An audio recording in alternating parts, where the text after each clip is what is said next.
नमस्कार, रफ्तार मीडिया में आपका स्वागत है। आपके साथ मैं रीना जाबालियान। खबरों का रुख करेंगे, लेकिन उससे पहले एक नजर डालते हैं इस वक्त की हेडलाइंस पर। खनन सुधारों पर केंद्र ने खोला राज्य के लिए खजाना। सुधार ने सुधार कार्यों पर लगाई मुहर। 100 करोड़ की दी प्रोत्साहन राशि।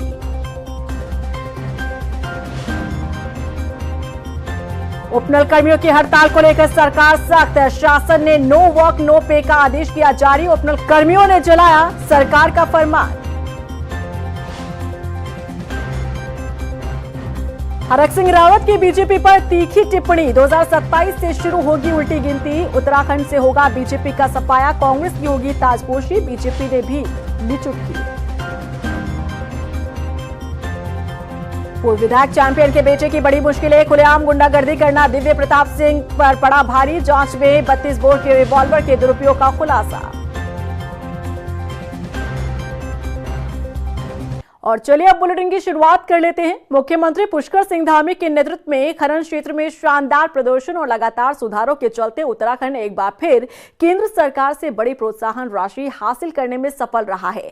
बता दें कि 2025 से 26 की विशेष सहायता योजना SASCI के तहत उत्तराखंड को माइनर मिनरल्स रिफॉर्म में 100 करोड़ रुपए की अतिरिक्त प्रोत्साहन राशि दी है। और इससे पहले भी अक्टूबर 2025 में राज्य को SMRI रैंकिंग में दूसरा स्थान हासिल होने पर 100 करोड़ रुपए की प्रोत्साहन राशि दी जा चुकी है।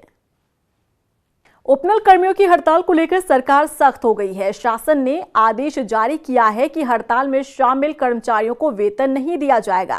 बता दें कि उपनल कर्मी नियमितीकरण की मांग को लेकर पिछले 10 दिनों से अनिश्चितकालीन हड़ताल पर बैठे हैं। उपनल कर्मियों की हड़ताल का असर प्रदेश में कई जरूरी सेवाओं पर पड़ रहा है। ऐसे में अब सरकार ने नो वर्क नो पे का आदेश जारी कर दिया है। हालांकि उपनल कर्मियों ने सरकार के इस आदेश को जलाने के साथ ही हड़ताल को जारी रखने का फैसला लिया है।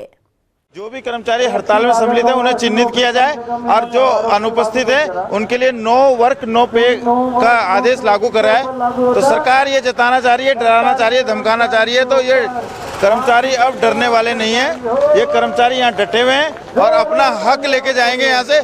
ऐसे आदेश हमने बहुत पहले भी देखे हैं, पहले भी निर्गत करे हैं। ये कर्मचारियों को डराने धमकाने का काम सरकार छोड़ दे। ये कर्मचारी कहीं भी डरने वाले नहीं है। ये अपना अधिकार यहाँ से लेके जाएंगे। इसके अन्यथा इसके अलावा कुछ भी कर्मचारी डरने वाला नहीं है। उत्तराखंड में हाल ही में कुछ जगहों से फर्जी दस्तावेजों के जरिए बाहरी लोगों को बसाने के मामले सामने आए, जिस पर सख्ती दिखाते हुए सीएम धामी ने सभी जिलाधिकारियों को पिछले 3 साल में बने स्थायी निवास प्रमाण पत्रों की जांच के निर्देश दिए। साथ ही दोषियों के खिलाफ सख्त कार्रवाई करने के लिए भी कहा है। लेकिन वहीं दूसरी तरफ मुख्य विपक्षी दल कांग्रेस ने इसे सरकार का फेलियर बताया है। देखिए रिपोर्ट। फर्जी दस्तावेज पर सीएम धामी सख्त। जिलाधिकारियों को दिए जांच के निर्देश। विपक्ष ने बताया सरकार का फेलियर। उत्तराखंड में पिछले 3 सालों के भीतर बने स्थायी निवास प्रमाण पत्रों को लेकर सीएम धामी ने सभी जिलाधिकारी को जांच के निर्देश दिए हैं। हाल ही में सीएम धामी ने दिल्ली से ही प्रदेश के सभी जिलाधिकारी के साथ वर्चुअल बैठक की, जिसमें मुख्य रूप से प्रदेश में कानून व्यवस्था को बेहतर बनाने के साथ ही प्रशासनिक कामों में पारदर्शिता लाने की बात कही। करीब 4 घंटे चले इस वर्चुअल बैठक में सीएम ने प्रदेश के सभी जिलाधिकारी को निर्देश दिए कि वो पिछले 3 साल में बने स्थायी निवास प्रमाण पत्रों की गहनता से जांच करें और इसमें जो भी दोषी पाया जाता है इसके खिलाफ सख्त कार्रवाई की जाए। वहीं इस पर बीजेपी प्रदेश महामंत्री कुंदन परिहर का कहना है कि उत्तराखंड की डेमोग्राफिक चेंज ना हो, इसके लिए इस दिशा में मुख्यमंत्री द्वारा उठाया गया ये कदम बेहद महत्वपूर्ण है। देखिए, माननीय मुख्यमंत्री पुष्कर सिंह धामी जी ने स्पष्ट कहा है कि इस उत्तराखंड की हम डेमोग्राफी को किसी भी प्रकार से परिवर्तन नहीं करने देंगे और इसके लिए अनेक प्रकार से प्रयास किए भी गए हैं। और हम चाहते हैं कि देवभूमि का माहौल देवभूमि के अनुकूल हो। इसमें किसी भी प्रकार की छेड़छाड़ को हम बर्दाश्त नहीं करेंगे। वहीं दूसरी ओर मुख्य विपक्षी दल कांग्रेस ने इस पूरे मामले पर सरकार पर जमकर हमला बोला है। कांग्रेस प्रदेश अध्यक्ष गणेश गोदियाल का कहना है कि इसके लिए सरकार पूरी तरह से दोषी है, जिसने नियमों में ढील देकर प्रमाण पत्र बनाने का काम किया। राज्य में स्थायी निवास प्रमाण पत्र बनाकर नियमों की अनदेखी करके और जिस प्रकार से तय नियमों की अनदेखी कर स्थायी निवास प्रमाण पत्र बनाकर उत्तराखंड के नागरिकों के हकों पर डाका डालने का काम किया गया, हम बहुत समय से इस बात की मांग कर रहे थे कि ये काम रुकना चाहिए और इस पर जांच होनी चाहिए। अब आपके द्वारा मुझे पता चला है कि मुख्यमंत्री ने इस पर जांच के आदेश किए हैं, तो ये निश्चित है कि हमारी वो बात मुख्यमंत्री को पुख्ता लगी और उसके पुख्ता प्रमाण है कि लोगों ने गलत किया है। सबसे पहले तो ये सरकार दोषी है कि जिस सरकार ने नियमों में ढील देकर इस प्रकार के प्रमाण पत्र बनवाने का रास्ता प्रशस्त किया, मार्ग प्रशस्त किया। एक तरफ सीएम धामी ने सभी जिला अधिकारियों को बीते 3 साल में बनाए गए स्थायी निवास प्रमाण पत्र की जांच के निर्देश दिए ताकि देवभूमि का माहौल देवभूमि के अनुकूल बना रहे, तो वहीं दूसरी तरफ मुख्य विपक्षी दल कांग्रेस इसे सरकार की लापरवाही बताते हुए दोषी मान रही है। ऐसे में अब देखना होगा कि जांच शुरू होने के बाद फर्जी तरीके से स्थायी निवास प्रमाण पत्र बनाने वाले कितने अधिकारी, कार्मिक और व्यक्तियों पर गाज गिरती है। रफ्तार मीडिया के लिए देहरादून से अशोक कुमार की रिपोर्ट। प्रदेश में फर्जी दस्तावेजों को लेकर सीएम धामी के सख्ती के बाद काशीपुर में भी सीएचसी सेंटर पर जिला प्रशासन की टीम ने छापेमार कार्रवाई की। इस दौरान कई केंद्रों पर जांच के बाद अनियमितताएं मिलने पर एक केंद्र को सील कर दिया गया। इस कार्रवाई को लेकर एसडीएम अभय प्रताप सिंह ने बताया कि सीएचसी सेंटर के संचालक ने कई रिकॉर्ड के साथ ही छेड़छाड़ की और कई दस्तावेज यहां से गायब हैं, लिहाजा मामले में जांच की जा रही है। इसमें मैं बताना चाहूँगा कि काशीपुर तहसील के अंतर्गत आज 4 सीएससी सेंटरों को चेक किया गया। 4 सीएससी सेंटरों में एक सीएससी सेंटर को सील करा दिया गया है। उसमें बहुत सारी अनियमितताएं मिली, जैसे उनके पास ना रजिस्टर था भी तो रिकॉर्ड उनका मेंटेन नहीं है। इसके अलावा वहाँ पे कुछ ऐसे दस्तावेज मिले जो उनके यहाँ नहीं होने चाहिए। और भी जो सीएससी सेंटर है इनके द्वारा कितने प्रमाण पत्र जारी किए गए, इनकी सबकी सूची बनाई जा रही है और उसका एक बार फिर से जाँच कराई जाएगी। और जो भी इनको निर्देश हैं करने के लिए, जैसे रेट लिस्ट लगाने के लिए क्या क्या डॉक्यूमेंट लगते हैं, उसका भी इनको एक लगाना है कि किसको क्या डॉक्यूमेंट सबमिट करने हैं, तो इन सब चीज़ों का भी ध्यान रखा गया है। और इसी तरह काशीपुर और जसपुर तहसील में भी जितने सीएससी सेंटर हैं सबकी करके जांच की जाएगी। उत्तराखंड कांग्रेस संगठन में बदलाव के बाद उत्तराखंड की राजनीति में हलचल तेज हो गई है। कांग्रेस के वरिष्ठ नेता और पूर्व मंत्री हरक सिंह रावत ने बीजेपी पर तीखी टिप्पणी की है। उन्होंने दावा किया कि 2027 के विधानसभा चुनाव से बीजेपी की उल्टी गिनती शुरू होगी, बीजेपी का सफाया उत्तराखंड से हो जाएगा। ये रिपोर्ट देखिए। इसलिए भाजपा का भी पतन जो है उत्तराखंड से हो। हरक सिंह रावत की बीजेपी पर तीखी टिप्पणी। 2027 से शुरू होगी उल्टी गिनती, उत्तराखंड से होगा बीजेपी का सफाया। उत्तराखंड कांग्रेस में इन दिनों नेताओं के तेवर तल्ख नजर आ रहे हैं। कांग्रेस प्रदेश संगठन में बदलाव के बाद कांग्रेस नेता बीजेपी पर हमला बोलते नजर आ रहे हैं। हरक सिंह रावत को चुनाव प्रबंधन समिति का अध्यक्ष बनाया गया है, जिसके बाद वो पार्टी और कार्यकर्ताओं में जोश भरते हुए नजर आ रहे हैं। हरक सिंह रावत ने बीजेपी पर निशाना साधते हुए कहा कि भले ही बिहार में कांग्रेस का प्रदर्शन अच्छा नहीं रहा हो, लेकिन बीजेपी की उल्टी गिनती उत्तराखंड से शुरू होगी। बीजेपी के पतन की शुरुआत उत्तराखंड से होगी। उत्तराखंड से ही गंगा का प्रवाह होता है, इसके बाद गंगा दूसरी जगहों पर पहुंचती है। कुछ ऐसा ही बदलाव उत्तराखंड की राजनीति में देखने को मिलेगा और शुरुआत उत्तराखंड से होगी। गलतफहमी रह जाए, कोई गलतफहमी रह लो, ये बिहार नहीं है, ये उत्तराखंड है, ये उत्तराखंड है। बिहार भूल जाए ना, कभी कभी क्या होता है। अब ये एक चीज सुनो, हिमाचल में नहीं आई थी पिछली बार सरकार, राजस्थान में नहीं आई, गुजरात में नहीं आई, लेकिन हिमाचल में आई ना। अब यहाँ आएगी, चिंता मत करो। अब देखो, बिहार में इसलिए नहीं आई, मध्य प्रदेश में इसलिए नहीं आई, हरियाणा में इसलिए नहीं आई, महाराष्ट्र में इसलिए नहीं आई। गंगा कहाँ से निकली है? गंगोत्री से, उत्तराखंड से निकली ना गंगा गंगोत्री से निकली ना, इसलिए भाजपा का भी पतन जो है उत्तराखंड से होगा। वहीं बीजेपी हरक सिंह रावत के बयान पर चुटकी ले रही है। बीजेपी प्रदेश महामंत्री दीप्ति रावत का कहना है कि हरक सिंह रावत उत्तराखंड की राजनीति में बड़े नेता हैं, उन्हें ग्राउंड रियलिटी पर बात करनी चाहिए। बिहार में जनता ने अपनी मंशा दिखा दी है। कि वो बड़े हरक सिंह रावत जी कोई आज के नहीं, बड़े पुराने और सीजन्ड नेता हैं। उनको भी जो ग्राउंड रियलिटी है, जो असलियत है, उस पर बात करनी चाहिए, क्योंकि जब हम असलियत से परे बात करते हैं तो लोग हमसे सरोकार नहीं रखते हैं। तो जनता हमसे सरोकार रखे, माने कि हाँ जी ये कह रहे थे नेताजी और बिल्कुल सही बात कही, तो ऐसी कोई बात उनको करनी चाहिए। आज हमने बिहार में देखा, आज आप बंगाल में देखेंगे और आप आगे भी देखेंगे कि लगातार हर प्रदेश में भारतीय जनता पार्टी की ही डबल इंजन की सरकार बनने वाली है। और वो इसलिए बनने वाली है क्योंकि लोग हमसे सरोकार रखते हैं और लोग, जो जनता है, वो भारतीय जनता पार्टी और मोदी जी के साथ है। उन्हें पता है कि जब मोदी जी केंद्र में है और प्रदेश में भारतीय जनता पार्टी की सरकार है तो ये डबल इंजन की सरकार कितनी तेज गति से हमारा एक विकास का काम करती है। 2027 के विधानसभा चुनाव से पहले सभी राजनीतिक पार्टियां अपनी अपनी सरकार बनाने के दावे कर रही है। कांग्रेस का दावा है कि बीजेपी की उल्टी गिनती उत्तराखंड से शुरू होगी, तो वहीं बीजेपी को विश्वास है कि जनता हर बार की तरह डबल इंजन को ही चुनने और कांग्रेस को नकारने का काम करेगी। अब देखना होगा कि उत्तराखंड की जनता बीजेपी और कांग्रेस में से किस पार्टी पर विश्वास दिखाती है और किस पार्टी को सरकार बनाने का मौका देती है। रफ्तार मीडिया के लिए देहरादून से सुशांत सिंह की रिपोर्ट। बुधवार को राजधानी देहरादून स्थित कांग्रेस प्रदेश कार्यालय में पूर्व पीएम इंदिरा गांधी की 108वीं जयंती पर कार्यक्रम का आयोजन हुआ। इसमें पार्टी के कार्यकर्ताओं ने अपनी नेता इंदिरा गांधी को श्रद्धांजलि दी और इस मौके पर उत्तराखंड महिला कांग्रेस की प्रदेश अध्यक्ष ज्योति रौतेला ने कहा कि पूर्व प्रधानमंत्री इंदिरा गांधी ने देश की उन्नति में बड़ा योगदान दिया है। उनके कड़े फैसले न सिर्फ भारत बल्कि दुनिया में चर्चा का विषय रहे हैं। उन्होंने कहा कि महिला कांग्रेस भी इंदिरा गांधी की देन है। देखिए, इंदिरा गांधी जी हमारी पूर्व प्रधानमंत्री थी।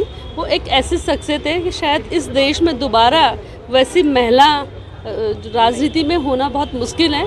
हमारा जो महिला कांग्रेस का संगठन है वो भी इंदिरा गांधी जी की देन है। इस देश में हरित क्रांति से लेकर बैंकों की जो क्रांति है वो इंदिरा जी लाई है। उनके नेतृत्व में इस देश ने बहुत सारी उपलब्धियां प्राप्त करी।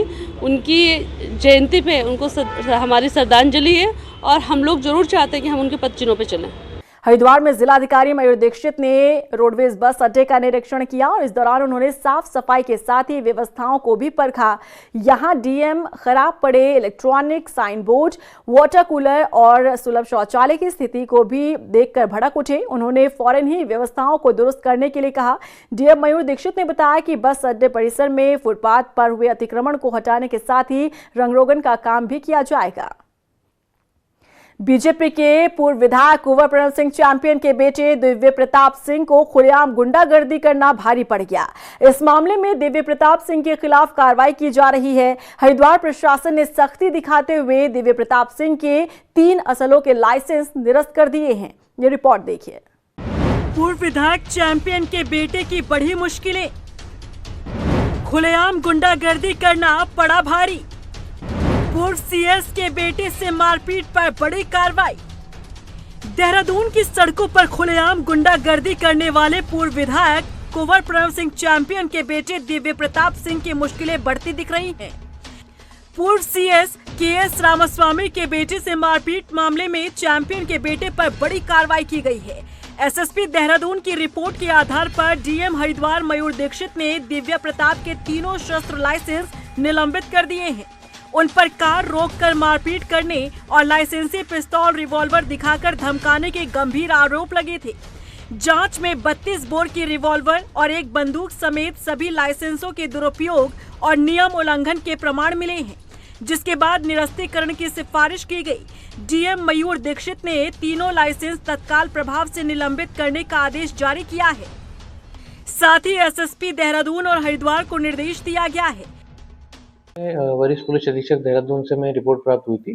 इसी क्रम में जो पुत्र हैं उनके जो 3 लाइसेंस थे उनको निरस्त कर दिया, अभी निलंबित किया गया है और उनको नोटिस दिया गया है 15 दिन का।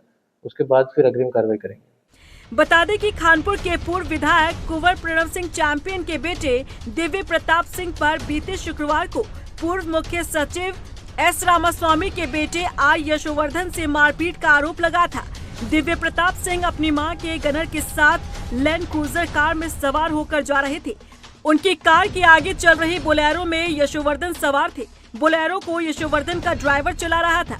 लैंड क्रूजर को पास नहीं देने से दिव्य प्रताप सिंह भड़क गए। आरोप है कि दिव्य प्रताप सिंह और सरकारी गनर राजेश ने यशोवर्धन को गाड़ी से बाहर खींच लिया था। इसके बाद आरोपियों ने लात घूंसों से यशोवर्धन की पिटाई की। साथ ही दिव्य प्रताप सिंह ने लाइसेंसी पिस्टल दिखाकर दहशत फैलाने का काम किया। इस मामले में शासन और प्रशासन ने सख्त रुख अख्तियार कर लिया है। पुलिस ने सिपाही और दिव्य प्रताप सिंह के खिलाफ मुकदमा दर्ज किया। सिपाही को सस्पेंड कर दिया गया। पुलिस अधिकारियों के मुताबिक अब इस परिवार को दोबारा से गनर नहीं दिया जाएगा। एसएसपी के मुताबिक सरकारी गनर का दुरुपयोग के चलते ये कार्रवाई की गई है। वहीं हरिद्वार डीएम ने चैंपियन के बेटे के शस्त्र लाइसेंस निरस्त कर दिए हैं। रफ्तार मीडिया के लिए देहरादून से हिमांशु चौहान के साथ ब्यूरो रिपोर्ट। राजधानी देहरादून में एसएससी की ओर से आयोजित प्रतियोगी परीक्षा में ब्लूटूथ डिवाइस का इस्तेमाल करने वाले अभ्यर्थी दीपक को पुलिस ने गिरफ्तार किया है। मामले का खुलासा करते हुए एसएसपी अजय सिंह ने बताया कि दीपक परीक्षा के दौरान बाथरूम जाने के बहाने एग्जाम हॉल से बाहर गया था, लेकिन जब हॉल में वापस आया तो चेकिंग के दौरान उसके पास ब्लूटूथ डिवाइस मिला। पुलिस के पूछताछ में पता चला कि उसे ब्लूटूथ डिवाइस परीक्षा केंद्र में सहायक के तौर पर काम कर रहे लकी सिंह ने उपलब्ध करवाया था। कल एक एसएससी की परीक्षा आयोजित थोड़ी सेंटर की परीक्षा थी इसमें, और इसमें एक शिकायत के बाद एक लड़का जो हरियाणा का था वह वॉशरूम में जाने के बाद वहीं के जो गार्ड नियुक्त थे, गार्ड जो भी कंपनी द्वारा ये हायर किए गए थे, जो परीक्षाएं होती उन्हीं के द्वारा अधिकृत किया जाता, उसके द्वारा एक उसको ब्लूटूथ डिवाइस दी गई थी। तो उसके बाद सूचना के आधार पर उसको पकड़ा गया था और चेकिंग में वो निकला था। तो अभी तक जो संलिप्तता आई उस पर जो नाम आए कि उसको कहीं ना कहीं उसके एक जानने वाले थे, उनके माध्यम से इस परीक्षा में उपलब्ध कराने की बात हुई थी। तो जो लिंकेजेस आए उस पर हमारी टीम काम कर रही, बाकी एक की इसमें गिरफ्तारी हो गई है। नैनीताल जिले में पुलिस प्रेशर हॉर्न लगाने वालों के खिलाफ अभियान चलाए हुए है। जिले में अब तक करीब 47 वाहनों के चालान काटे जा चुके हैं, जबकि 47,000 रुपए का शुल्क भी जमा हो चुका है। वहीं इस कार्रवाई को लेकर एसएसपी मंजुनाथ टीसी का कहना है कि यातायात के नियम न मानने वालों पर अब कार्रवाई की जा रही है। पुलिस प्रेशर हॉर्न को जब्त कर रही है। लक्सर में दिन दहाड़े हुई फायरिंग की घटना में घायल हुए युवक के परिजनों ने थाने का घेराव किया है। धरने पर बैठे युवक के परिजनों का समर्थन कई संगठनों के कार्यकर्ताओं ने किया। उन्होंने आरोप लगाया कि क्षेत्र में कानून व्यवस्था ठप है। पहले भी इस तरह की वारदात होने के बाद भी कोई कार्रवाई नहीं हुई। हालांकि अब आरोपी को पकड़ने के लिए नाराज लोगों ने स्थानीय पुलिस को 48 घंटे का वक्त दिया है। 15/11/2025 को मनीष पुत्र मैनपाल के साथ लक्सर से घर लौटते समय जिला सहकारी बैंक के सामने जो घटना हुई वो सार्वजनिक है। उसमें गोलियां लगी हैं और बच्चा जो है अस्पताल में भर्ती है। और हमारी केवल ये मांग है कि आज 5वां दिन हो गया और गिरफ्तारी नहीं हुई है। हमारी मांग केवल इतनी है कि गिरफ्तारी कर अभियुक्तों को जेल भेजा जाए, और अगर गिरफ्तारी नहीं होती है तो 48 घंटे का समय प्रशासनिक अधिकारियों को दिया गया है जो मौजूद हैं यहाँ पर। अगर गिरफ्तारी नहीं होती है तो एसएसपी जनपद हरिद्वार का घेराव किया जाएगा। अल्मोड़ा के लमगड़ा थाना क्षेत्र में महिला की उसके घर में ही संदिग्ध परिस्थिति में मौत हो गई। महिला का शव कमरे के अंदर बेड पर मिला। पुलिस से मिली जानकारी के मुताबिक 60 साल की गंगा देवी घर में अकेली रहती थी और उनके पति लमगड़ा में रेस्टोरेंट चलाते हैं और ऐसे में वो कभी कभी घर आते थे। महिला की मौत की पुलिस को भी पड़ोसियों ने ही सूचना दी। मौत की वजह को जानने के लिए पोस्टमार्टम रिपोर्ट का इंतजार किया जा रहा है। देखिए, ये जो लमगड़ा में घटना हुई है उसको लेके पुलिस पहले से ही एक्टिव मोड में है और जो एफआईआर दी जा रही है वो लिखी जा रही है। फिलहाल उसके परिजन में थाने में एफआईआर दे रहे हैं, वो जो लिख के देंगे हम उसमें एफआईआर दर्ज करेंगे। पोस्टमार्टम रिपोर्ट का वेट किया जा रहा है। जो भी आगे तथ्य मिलेंगे उसके आधार पे हम कार्रवाई करेंगे। इस जो घटना के में काम करने के लिए हमने 3 टीमें अभी गठित की है। वो टीमें वहीं भी मौजूद है और वो लगातार अपना काम कर रही है। हल्द्वानी के गोलापार वासी जरा ध्यान दें, आपके क्षेत्र में अगले 24 दिन तक पावर कट रहने वाला है। दरअसल काठगोदाम से लेकर गोलापार तक करीब 250 किलोमीटर की विद्युत लाइन में यहां पर इंसुलेटेड कंडक्टर लगाए जाने का काम किया जा रहा है और विद्युत लाइनों के क्षतिग्रस्त होने की वजह से ये फैसला लिया गया है। बता दें कि 24 नवंबर से 20 दिसंबर तक काठगोदाम से पावर कट रहने के दौरान गोलापार को ट्रांसपोर्ट नगर बिजली घर से विद्युत आपूर्ति की जाएगी। हमने अलग अलग दिन का शटडाउन दिया हुआ है, शेड्यूल शटडाउन दिया हुआ है। एक तो मेनली है गोलापार में जिसमें कि बहुत लंबा शटडाउन है, जो हमारा 24 तारीख से शुरू होकर 24 नवंबर से 20 दिसंबर तक है। बीच में हम छोड़ रहे हैं उस शटडाउन को। इस दौरान में हमने अल्टरनेट व्यवस्था रखी है कि गोलापार को हम टीपी नगर से सप्लाई लगातार देते रहें। इन केस अगर कोई ओवरलोड की प्रॉब्लम आती है टीपी नगर में, तब उस ड्यूरेशन के लिए वहाँ पर बिजली कटौती हो सकती है। अदरवाइज़ हमने अल्टरनेट व्यवस्था कर रखी है।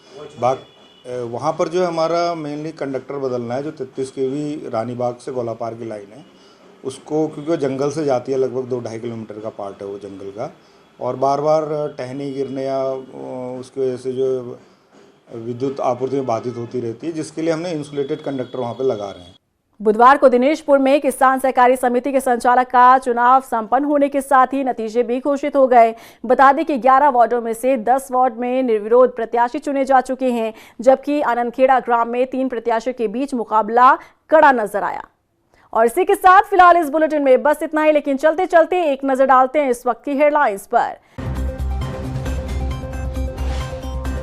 खनन सुधारों पर केंद्र ने खोला राज्य के लिए खजाना, सुधार ने सुधार कार्यों पर लगाई मुहर, 100 करोड़ की दी प्रोत्साहन राशि।